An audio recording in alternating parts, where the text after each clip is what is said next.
মৰমৰ ছাত্ৰ-ছাত্ৰীসকল capsule coaching centre YouTube চেনেললৈ আপোনালোকক আজি পুনৰবাৰ স্বাগতম।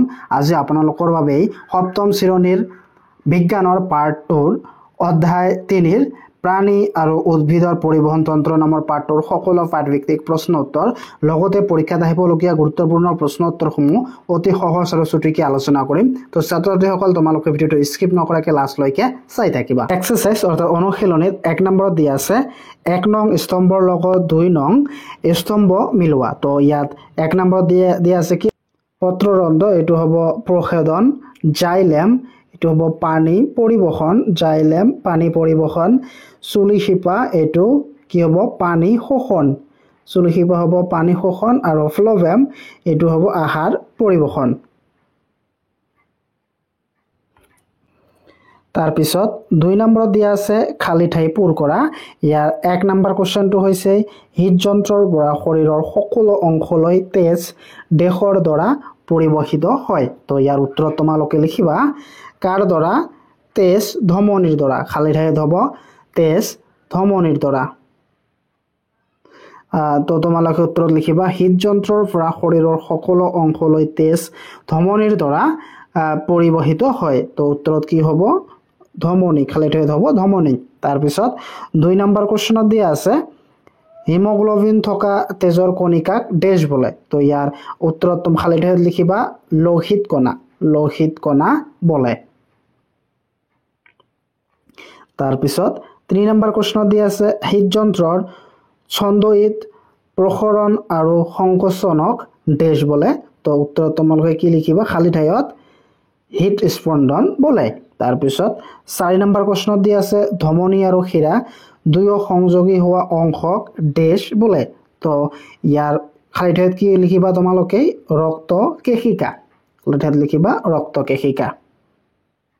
তাৰপিছত 5 নম্বৰ কোৱেশ্চনত দিয়া আছে মানুহৰ ৰেচনৰ প্ৰধান অংশ হ'ল কি? ইউৰিয়া। ইউৰিয়া থাকে। মানুহৰ ৰেচনৰ প্ৰধান অংগ হ'ল ইউৰিয়া। তাৰপিছত 6 নম্বৰ কোৱেশ্চনত দিয়া আছে ঘামত পানী আৰু ডেশ থাকে। তো কি থাকে? পানী আৰু নিমখ থাকে। তোমালোকে জানা ঘামত পানী আৰু নিমখ থাকে। তাৰপিছত 7 নম্বৰত দিয়া আছে বৃক্কই তৰল হিচাপে নিৰ্গিত কৰা বৰ্জিত পদাৰ্থক ডেশ বোলা হয়। তো ইয়াৰ উত্তৰত কি হ'ব? বা খালি ঠাইত কি লিখিবা? মূত্ৰ, মূত্ৰ বোলা হয়। তাৰপিছত 8 নম্বৰ কোৱেশ্চনত দিয়া আছে উদ্ভিদে পাত লৈ পানী মাটিৰ পৰা তুলি নিয়া কাৰ্যৰ বাবে প্ৰয়োজনীয় শোষণ বল লাভ কৰাৰ কাৰণ হ'ল কি? বাষ্পমোচন। খালি ঠাইত তোমালোকে লিখিবা বাষ্পমোচন।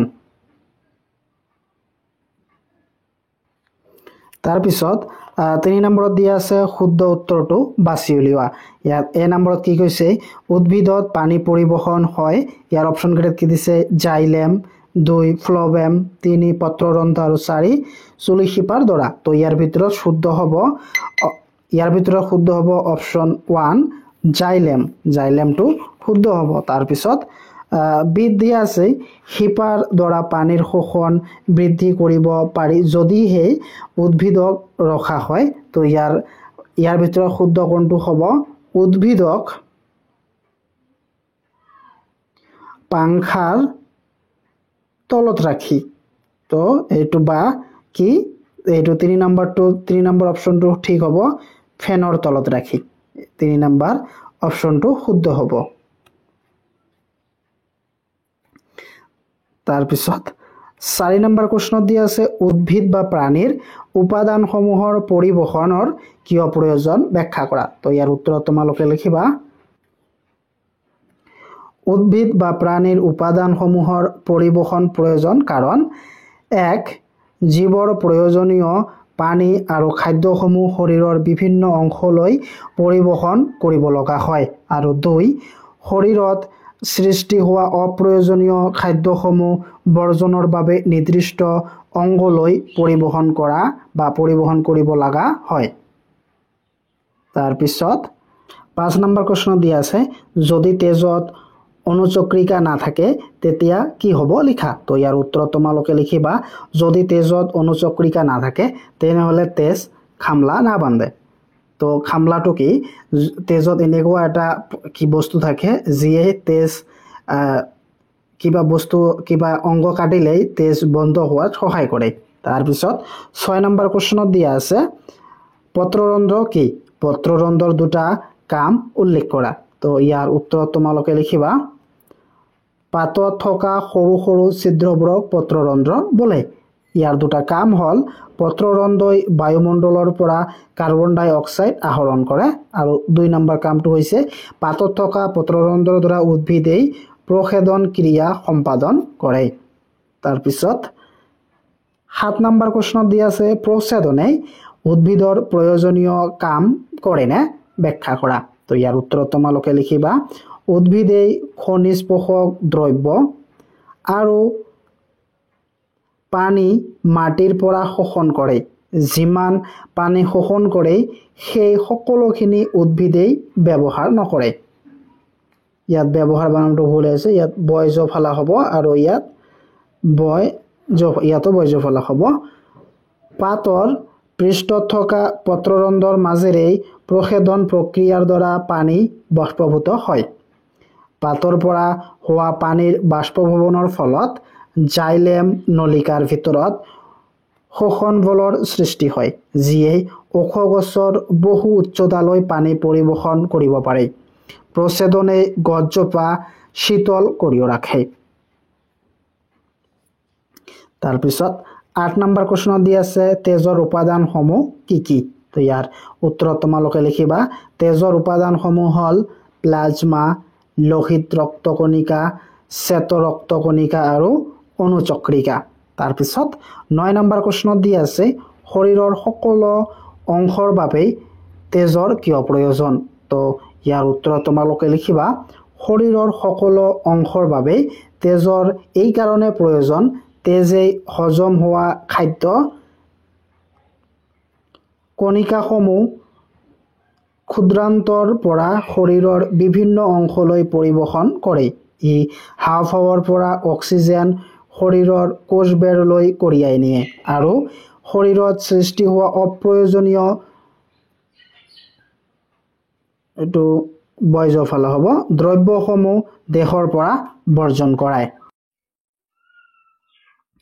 10 নম্বৰ কোৱেশ্যনত দিয়া আছে কিহে তেজৰ ৰঙা ৰং প্ৰদান কৰে। তো ইয়াৰ উত্তৰত তোমালোকে লিখিবা হিমোগ্লোবিনে তেজৰ ৰঙা ৰং প্ৰদান কৰে। তাৰপিছত 11 নম্বৰ কোৱেশ্যনত দিয়া আছে হৃদযন্ত্ৰৰ কাৰ্য বৰ্ণনা কৰা। তো ইয়াৰ উত্তৰত তোমালোকে লিখিবা হৃদযন্ত্ৰ এনে এটা অংগ যি অবিৰতভাৱে স্পন্দন কৰি থাকে আৰু তেজৰ লগতে অন্যান্য দ্ৰব্যই কঢ়িয়াই নিয়াত পাম্পৰ দৰে কাৰ্য সম্পাদন কৰে। তো ইয়াত অন্যান্য বানানটো ভুল হৈ আছে, কি হ'ব অন্যান্য এনেদৰে তোমালোকে লিখিবা। তাৰপিছত 12 নম্বৰ কোৱেশ্যনত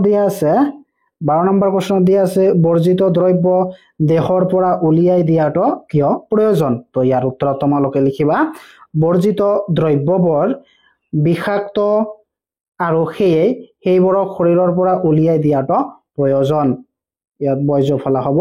তাৰপিছত 13 নম্বৰ কোৱেশ্যনত দিয়া আছে মানুহৰ ৰেচন তন্ত্ৰ এখন ছবি অঁকা আৰু তাৰ বিভিন্ন অংশসমূহ চিহ্নিত কৰা। তো এইটো হ'ল ৰেচন তন্ত্ৰৰ ছবি। তো এইটো হ'ল বৃক্ক অৰ্থাৎ কিডনি, এইটো হ'ল মূত্ৰানলী অৰ্থাৎ ইউৰিন আৰু এইটো হ'ল মূত্ৰাশয়, এইটো হ'ল মূত্ৰপথ আৰু লাষ্টটো হৈছে কি প্ৰস্ৰাৱদ্বাৰ। এইটো হ'ল মানুহৰ ৰেচন তন্ত্ৰ।